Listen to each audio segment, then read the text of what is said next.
Llegan los primeros camiones de remolacha a la planta de La Bañeza. Empieza oficialmente la campaña que tuvo que retrasarse en noviembre por las intensas lluvias. Las previsiones son buenas.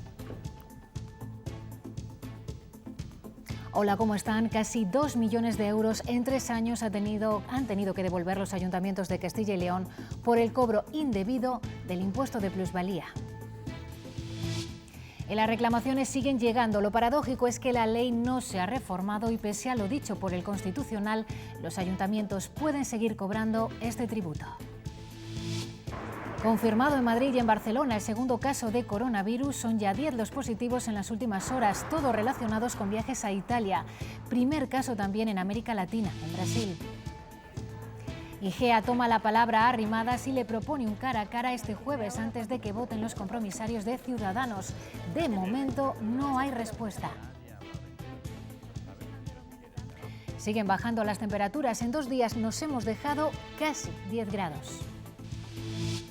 Además esperamos algunas lluvias y algunas nevadas débiles en zonas de montaña del norte. En el resto la tarde nos va a dejar cielos poco nubosos.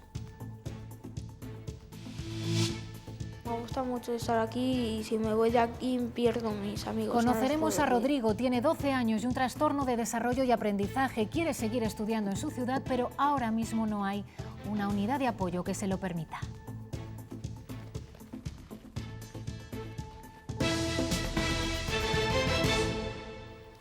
Hoy por hoy los ayuntamientos nos siguen pudiendo cobrar el impuesto de plusvalía cuando vendemos un piso o una casa, aunque su valor no haya aumentado.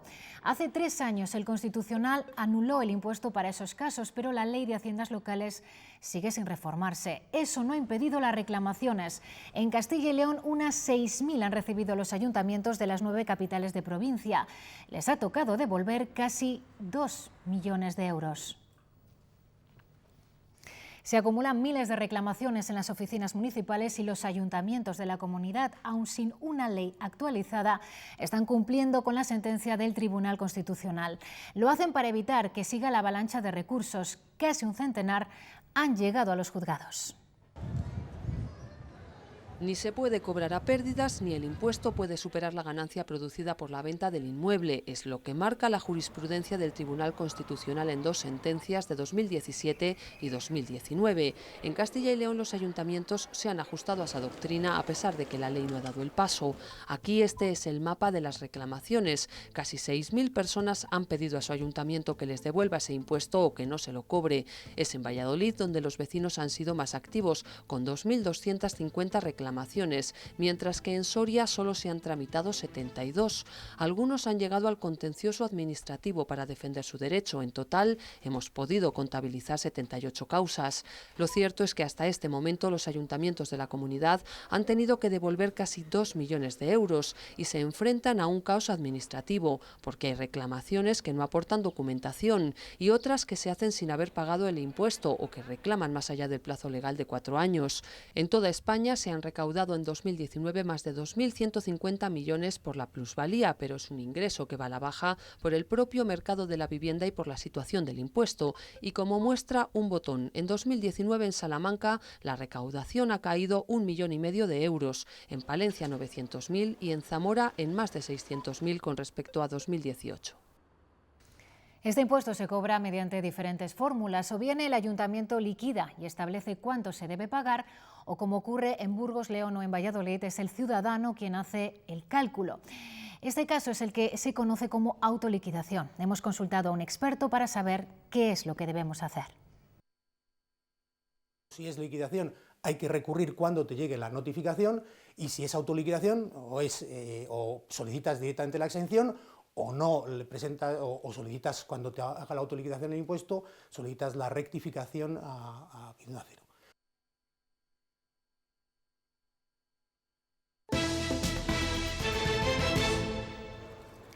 Volverán a hablar esta tarde, esta vez en el Palacio de la Moncloa. Primer capítulo de la mesa de diálogo sobre Cataluña.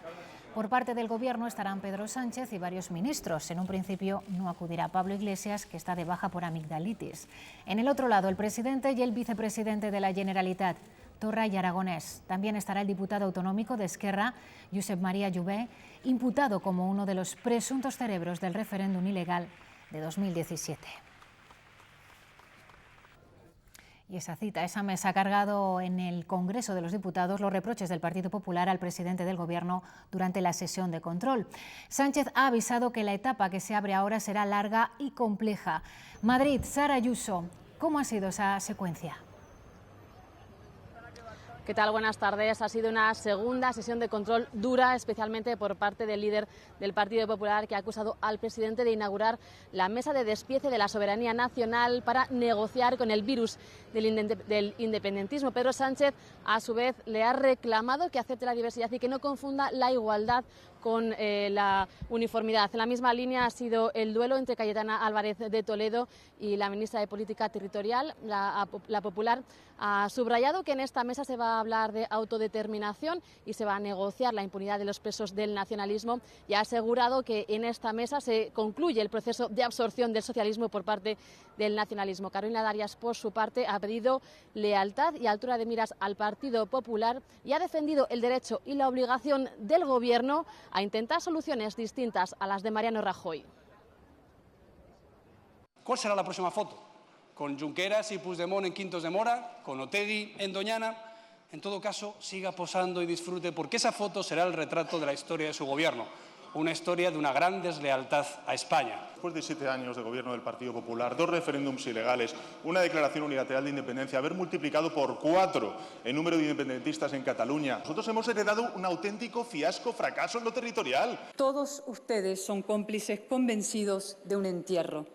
No el de España. Lo que se entierra hoy en la Moncloa es la izquierda española. Que la frivolidad no nos detiene, porque la performance que acabo de escuchar no tiene cabida en la política.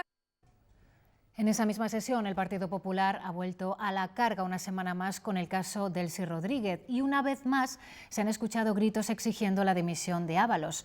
Gritos que el Partido Socialista y Unidas Podemos han combatido con un aplauso de 1 minuto y medio.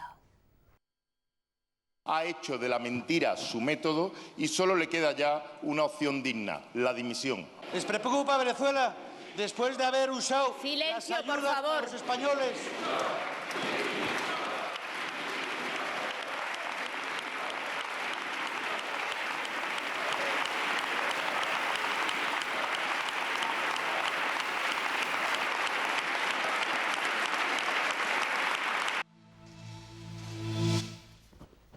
Prometo, por mi conciencia y honor, cumplir fielmente. Con este acto en la Zarzuela ha terminado el proceso más polémico en décadas de la fiscal general del Estado. La exministra de Justicia, Dolores Delgado, ha prometido el cargo ante el rey, el presidente del Gobierno y el del Tribunal Supremo. Y el Gobierno intenta evitar los roces con la Iglesia ante asuntos espinosos de su agenda, como el cobro del IBI de los edificios no destinados al culto. Esta mañana la vicepresidenta Carmen Calvo ha recibido al cardenal Ricardo Blázquez. Solo ha habido fotos de la reunión y un Twitter en el que Calvo le agradece su labor y sensibilidad como presidente de la Conferencia Episcopal. Fue, de hecho, interlocutor para la exhumación de Franco. Blázquez dejará el cargo la semana que viene tras 9 años.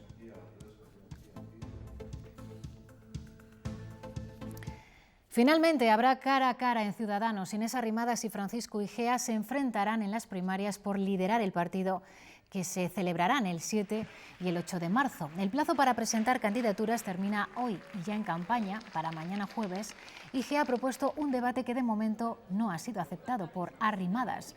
Desde su entorno, eso sí, se ha cargado este miércoles contra Igea, que en una entrevista en la radio ha vuelto a criticar el modelo actual de su partido. Es un partido hecho para el hiperliderazgo. Cuando tú eliges un presidente, este elige a su ejecutiva y este elige a todos los que están por debajo, hasta el poder provincial, hasta el poder autonómico, le deben la vida al señor que les ha nombrado. Ese no es el ambiente ideal para el debate. Llama mucho la atención que una persona que lleva militando en este partido político durante una serie de años y que gracias a militar en este partido político es vicepresidente de la Comunidad Autónoma de Castilla-León, venga ahora a echar piedras contra su propio tejado. La que fuera líder de UPyD, Rosa Díez, el filósofo Fernando Savater y la expresidenta del PP vasco, María Sangil, han presentado hoy la plataforma cívica España 78 en defensa de la Constitución. Quieren que tenga un espíritu similar al que tuvo Basta Ya en el País Vasco. Su primer gran acto será una manifestación el mes que viene en Madrid contra las cesiones del Gobierno ante los partidos separatistas. Los ciudadanos españoles necesitan un Basta Ya nacional para eso, para salir a la calle a defender lo que nos une, a defender nuestras instituciones, a defender la democracia, a defender el sistema del 78.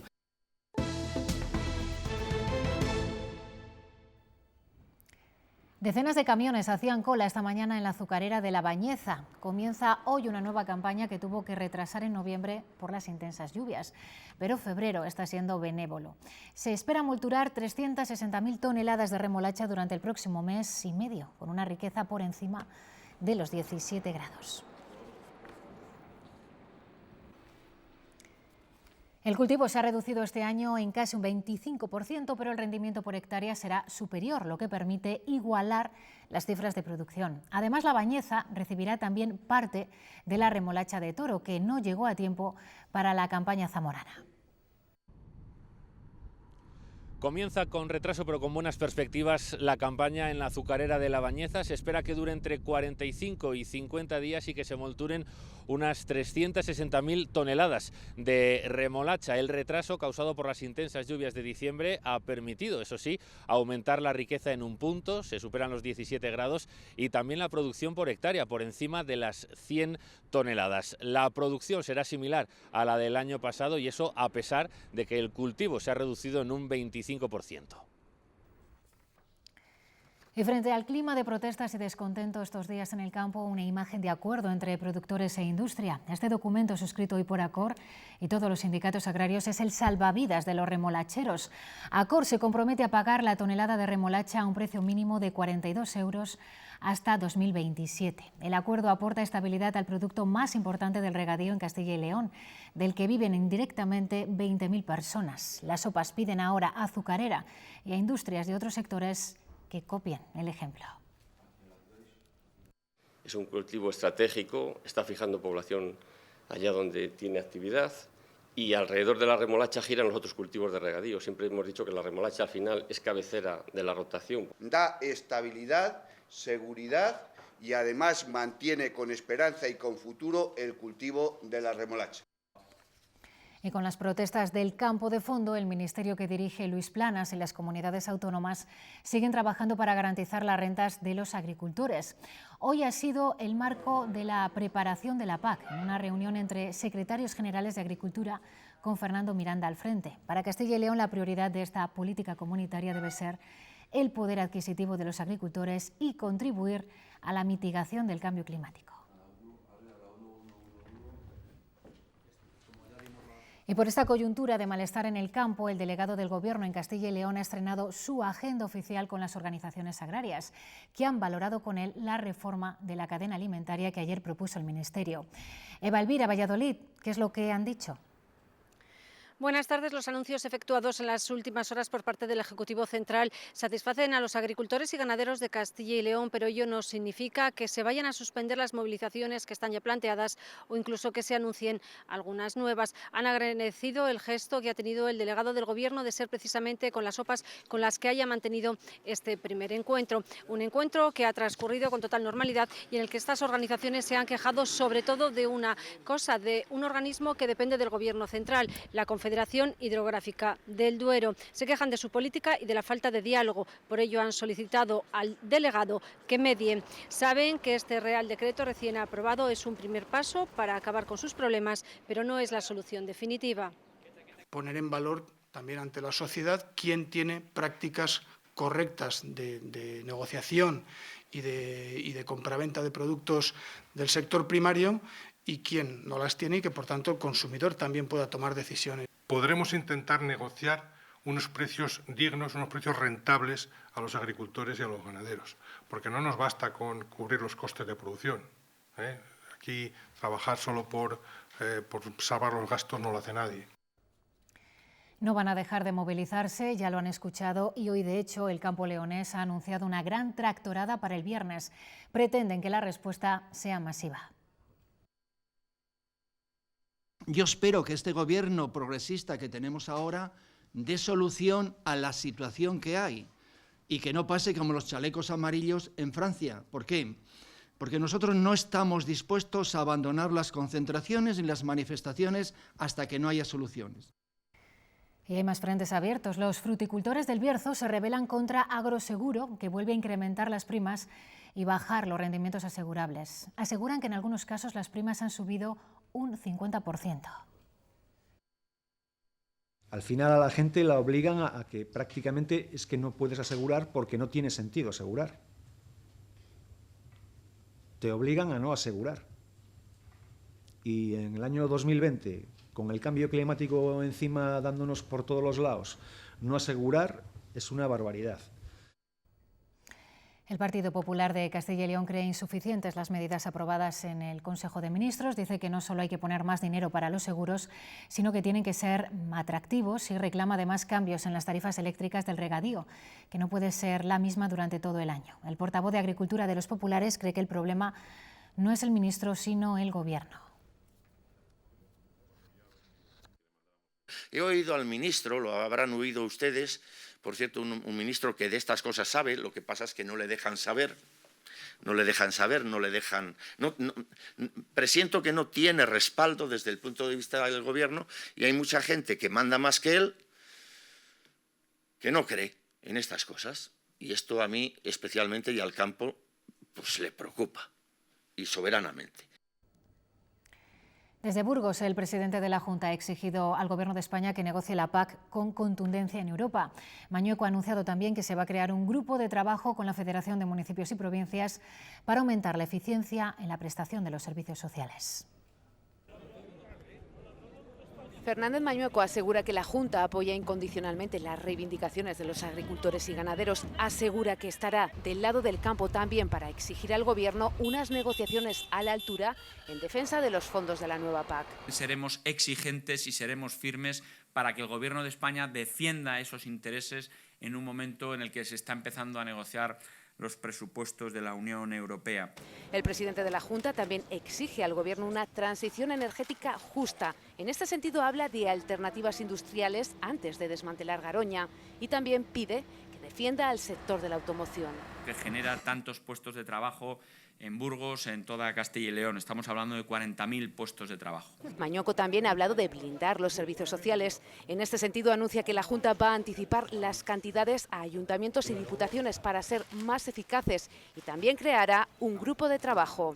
Que se cree un grupo de trabajo con la Federación Regional de Municipios y Provincias para analizar de qué manera se pueden prestar mejor esos servicios y de qué manera podemos aportar todos con más eficacia pues estos servicios tan importantes. Y respecto a la candidatura de Francisco Igea a las primarias de Ciudadanos, el presidente de la Junta asegura que el trabajo diario en la vicepresidencia no se va a ver afectado en modo alguno.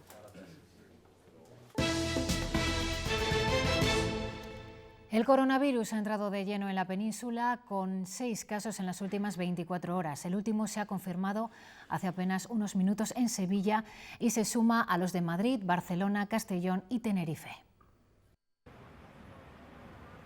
España ha pasado de amanecer ayer con solo un caso de coronavirus a contar con 10 24 horas después. A los 4 de Tenerife y al de última hora en Sevilla se suman los otros 5 en la península, en Madrid, Barcelona y también en Castellón.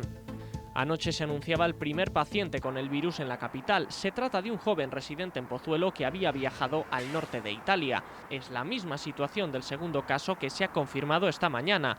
Ambos van a ser trasladados al Hospital Carlos III en buen estado de salud y con síntomas leves. En ambos casos se está realizando el estudio de las personas, de los contactos directos que haya tenido, tanto en el ámbito familiar como en el ámbito profesional. En Barcelona se ha contabilizado hoy un segundo caso de otro hombre de 22 años. Allí también continúa ingresada la mujer italiana de 36, recién llegada de su país, que ayer daba positivo.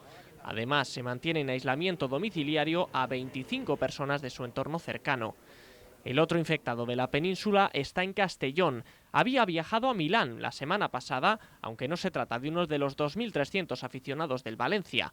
Mientras en Canarias, además del médico italiano y su mujer, se suman los casos de otra pareja de turistas cercanos al matrimonio y que residían en el mismo hotel. Este permanecerá en cuarentena durante los próximos 14 días. De estos 10 casos en España, ninguno es de transmisión local, todos son importados. Desde el Gobierno aseguran que están dentro de grupos controlados. Por eso llaman a seguir las recomendaciones oficiales y descartan que sea necesario el uso de las mascarillas. Sí que puede ser interesante en los pacientes con sintomatología, y eso las autoridades sanitarias lo indicarán. Pero no tiene ningún sentido que la población ahora mismo esté preocupada por si tiene o no tiene mascarillas en casa. Ninguno. Fuera de nuestro país se ha registrado el primer caso en América Latina. El paciente es un hombre de 61 años que la semana pasada viajó a Lombardía. En Italia el número de muertos ha ascendido a 12 y en Francia se ha producido la segunda muerte por coronavirus, la primera de un ciudadano francés. La cifra de contagiados en todo el mundo ya supera los 80.000. En las farmacias de Palencia se han quedado sin mascarillas por miedo al coronavirus. También han detectado un aumento en la compra de hidrogeles desinfectantes. Desde el Colegio de Farmacéuticos nos hacen a todos un llamamiento a la calma.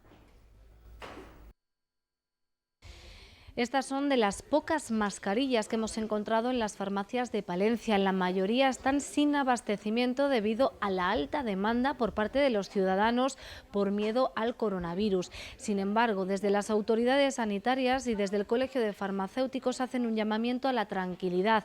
Advierten que no es necesario el uso de estas mascarillas. También insisten en que no hay que acudir a comprarlas de manera compulsiva, puesto que estaríamos perjudicando a otros pacientes que realmente sí lo necesiten, como aquellos que están inmunodeprimidos o tienen alergia al polen. Esta farmacia de Palencia acaba de recibir un pedido de mascarillas, un centenar que apenas durarán unas horas. Desde hace días tienen lista de espera. Llevamos sin mascarillas como 2 semanas. Tuvimos un desabastecimiento inicial, luego otra vez conseguimos mascarillas y hoy nos han llegado unas poquitas, que creo que a lo largo del día desaparecerán. Lo único que puedo hacer es apuntarlo en una lista. La demanda de mascarillas ha provocado que el precio se haya duplicado. Desde el Colegio Oficial de Farmacéuticos advierten que el desabastecimiento puede perjudicar a aquellas personas que realmente lo necesitan. Los pacientes que tienen problemas de respiración, pacientes con asma, pacientes con enfermedades pulmonares crónicas o pacientes alérgicos, pues usan este tipo de mascarillas, mientras que sobre todo los pacientes inmunodeprimidos pues también usan para prevenir de cualquier tipo de sustancia que les pueda afectar a su patología. Insisten en que el uso de mascarillas actualmente no es necesario. Aquí, que no es una zona de riesgo, el uso de mascarillas no está indicado y por tanto no es necesario. Sería mucho más efectivo una adecuada higiene de manos, por ejemplo. Hacen un llamamiento a la calma y a hacer caso de los expertos. Las mascarillas, insisten, a día de hoy no son necesarias, solo se aconsejan en caso de viajar al extranjero donde haya focos de coronavirus. Podemos en Castilla y León pide la dimisión o el cese de la delegada territorial de la Junta en Zamora, Clara San Damián, por sus declaraciones sobre el Hospital de Benavente. Dicen que no es cierto, como ella sostiene, que ofrezca 21 especialidades. Solamente hay 2 opciones, o bien la delegada territorial de la Junta es una ignorante en estas materias, o bien la delegada territorial de la Junta miente. Ante cualquiera de las 2 hipótesis, la única salida que le queda es la dimisión. Y desde aquí, si no dimite la delegada territorial, exigimos a la Junta de Castilla y León que la dimita. Le conocíamos al comienzo en los titulares y hay novedades sobre su situación. La Junta garantiza que Rodrigo podrá seguir estudiando en su ciudad, en Valladolid. Es la última hora que nos confirman desde la Consejería de Educación, aunque su madre no tiene notificación oficial. Este chico lleva meses luchando, su madre lleva meses luchando para que su hijo, con un trastorno del lenguaje, pueda cursar secundaria en su ciudad y no tenga que desplazarse hasta Zamora.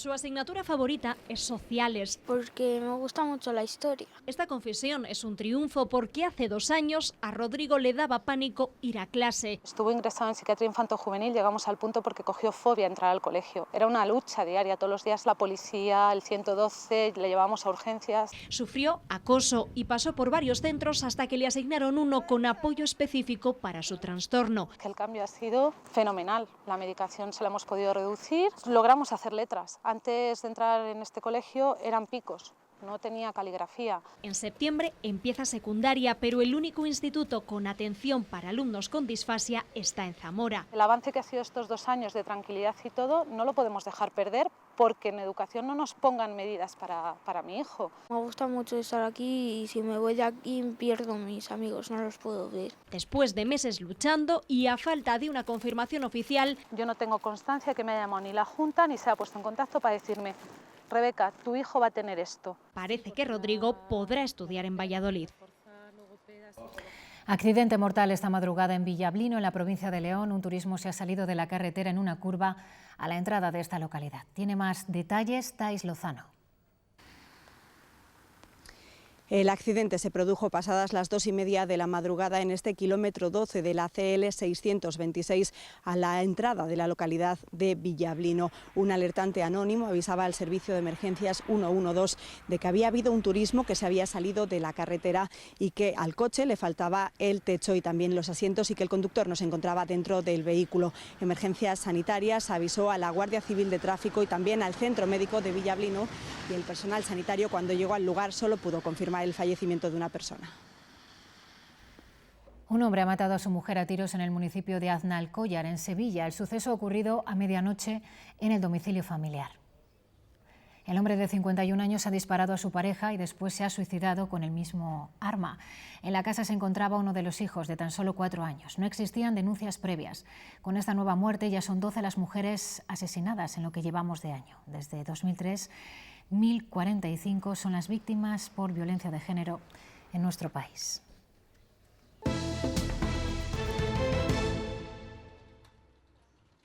Las entidades financieras afrontan la primera gran decisión judicial del año. El Supremo debe pronunciarse hoy sobre si existe usura en los intereses de las tarjetas revolving.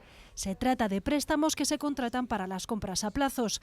Cuando el usuario paga una cuota de la deuda, ese dinero pasa a convertirse de nuevo en crédito para el cliente. Un consumidor tiene un crédito de 3.000 euros y en una cuota devuelve 150 euros. Al mes siguiente puede volver a disponer de estos 150 euros para otras nuevas compras. Puede caer en una espiral de endeudamiento, sobreendeudamiento. El tipo de interés que además se aplica a estos préstamos suele ser muy alto, por encima del 20%, cuando lo normal es que no llegue al 8%. Si el consumidor determina una cuota mensual muy pequeña, pues prácticamente no cubriría ni siquiera los intereses y se amortizaría poco capital. De cara al consumidor no se llaman tarjetas revolving, por lo que muchos usuarios ni siquiera saben que han contratado este tipo de crédito. Al ver las condiciones es cuando se establecen se puede ver que es una tarjeta revolving. Las audiencias provinciales se han expresado de manera dispar. En verde, las sentencias favorables, 31. En rojo, 12 las desfavorables. Y ahora es el Supremo el que debe pronunciarse. 2 millones de usuarios están a la espera por si pueden empezar a reclamar. Solicitar o la cancelación de la deuda que le pueda reclamar la entidad o la devolución de todos los intereses a mayores que se han cobrado. Si la sentencia es desfavorable, queda plantear la queja al Tribunal de Justicia Europeo. Iberdrola sigue aumentando sus beneficios. En los resultados de 2019 ha registrado una cifra récord al alcanzar los 3.400 millones de euros. El salario medio en Castilla y León sigue subiendo hasta alcanzar los 1.523 euros mensuales, según ADECO. Es un 1,9% más y supone la mayor crecida desde septiembre de 2010. El aumento supera la inflación, por lo que se mejora el poder adquisitivo en el último año. Iberdrola ha logrado un beneficio récord en 2019. La compañía alcanzó los 3.406 millones de euros, un 13% más que el ejercicio anterior. El grupo presidido por Sánchez Galán ha reforzado su potencia en todos sus mercados, con 5.500 megavatios instalados el año pasado. La cifra de negocios de las empresas ha aumentado por sexto año consecutivo en España, aunque el crecimiento ha sido más moderado que en ejercicios anteriores, con un 2,6%. Los mayores avances se los anotaron servicios y comercio. El plan de dinamización de los municipios mineros de Castilla y León ha movilizado en los últimos 3 años 293 millones de euros. El grueso de la inversión se ha dirigido a fortalecer la actividad en sectores distintos a la minería. El comité de seguimiento de este plan ha hecho balance de estas actuaciones en una reunión hoy en Villablino, en León. El reto a partir del próximo año es evitar que el cierre de las minas y las térmicas provoque la pérdida de ayudas europeas.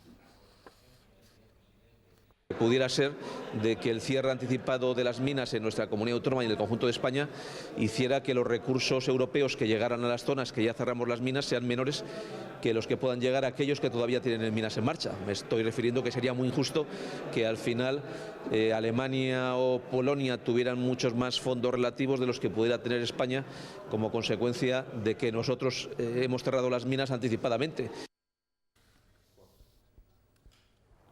Precisamente esta mañana hemos conocido que León y Palencia están entre las 8 provincias españolas a las que la Comisión Europea destinará fondos para la transición energética. Bruselas espera movilizar 100.000 millones de euros entre inversiones públicas y privadas para 100 regiones europeas.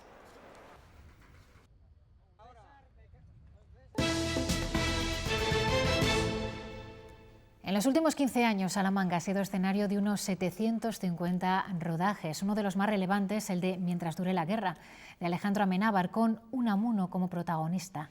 El que fuera rector de la Universidad Salmantina volverá este año a la gran pantalla con otro proyecto, Sara Rodero, del que hoy hemos conocido más detalles. Cuéntanos.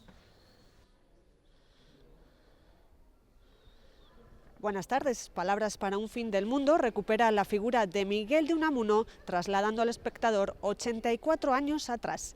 El director Manuel Menchón aporta nuevos datos y documentos inéditos sobre la relación entre Miguel de Unamuno y Millán Astray y sobre lo que sucedió un 12 de octubre de 1936 en el Paraninfo de la Universidad de Salamanca. Una película documental que no dejará a nadie indiferente.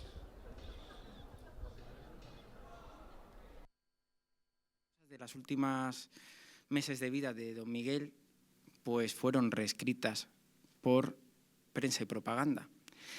En este sentido creo que la película tiene una vigencia máxima y tiene una importancia prioritaria, porque hoy en día un tema, más allá del coronavirus, el tema por excelencia es la fake news, la mentira, la manipulación.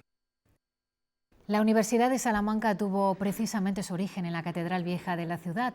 Si hay un espacio lleno de historia, es la Capilla de Santa Bárbara, donde se encerraban los estudiantes justo antes de su examen de doctor. La capilla acaba de ser restaurada y nos ha deparado un hallazgo patrimonial sorprendente. Por sí solo ya es un retablo renacentista espléndido, brillante, pero además en su silencioso deslizar deja a la vista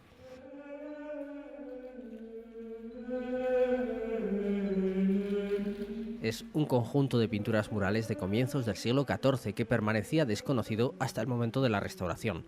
Hacer compatible uno y otro tesoro ha sido un desafío que ha movilizado a ingenieros, carpinteros y restauradores durante 2 años. Son elementos valiosos que son testigos de la creatividad artística de la época, que en un momento dado se quedaron en desuso, se quedaron con falta de interés, pero hoy en día, desde nuestra perspectiva, tienen gran interés. Es la parte más espectacular de una intervención en la que se han invertido 460.000 euros. Había que consolidar restos de policromía, que recuperar pinturas y enterramientos. Conseguimos de alguna manera colocar a nuestros técnicos, a los técnicos de Castilla y León, con las soluciones que se han adoptado a la hora de la restauración de la capilla, pues quizás a la cabeza o a la vanguardia de lo que son intervenciones de este tipo. Aquí se encerraban los estudiantes de la universidad antes de sus exámenes. Aquí se celebraron los principales ceremoniales universitarios hasta el siglo XIX. Un tesoro único que ya luce todo su esplendor.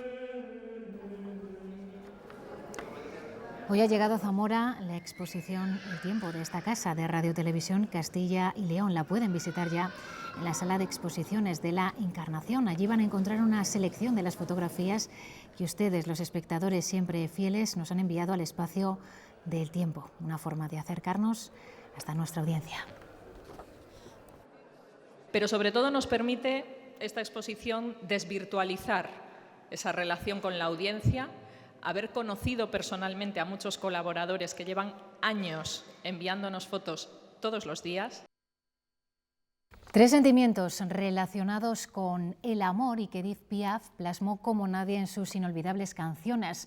Son el punto de partida de Amor, Miedo y Pérdida, una coreografía del brasileño Ricardo Amarante en la que celebra la belleza que surge incluso de los momentos oscuros de la vida. Su estreno en España es el 28 de febrero en Valladolid, pero aquí les mostramos un adelanto con el que nos vamos a despedir. Ahora llegan los deportes, nos vemos mañana. Que tengan una feliz tarde. Amor, miedo y pérdida son los 3 sentimientos que el coreógrafo Ricardo Amarante, inspirado en la vida y la música de Edith Piaf, traduce en movimientos. Solo de mirar sin escuchar las palabras, entiendan cada emoción, que más que mirar el ballet, que el público lo sienta. 3 sentimientos, 3 canciones al piano en directo y 3 parejas en las que vernos reflejados. El himno al amor, que es el principio de la relación, donde el amor es lo más fuerte. No me quitte pas, que son los conflictos y el miedo de quedarte solo. El miedo de perder a alguien o el miedo de amar demasiado. Y después la pérdida, que escogimos un Dieu. Cuando ella se perdió a su marido en un trágico accidente. Todo trata de estar muy compenetrado con la otra persona, no ya solo unos pasos de baile o de danza, sino una conversación íntima. Es una forma nueva para la compañía de entender el neoclásico, ¿no? De la libertad de movimiento que tiene el contemporáneo, pero usando puntas y lenguaje muy clásico. Valladolid es la ciudad elegida para el estreno en España de esta coreografía. Completan un programa único otras 2 de Nacho Duato y William Forsythe.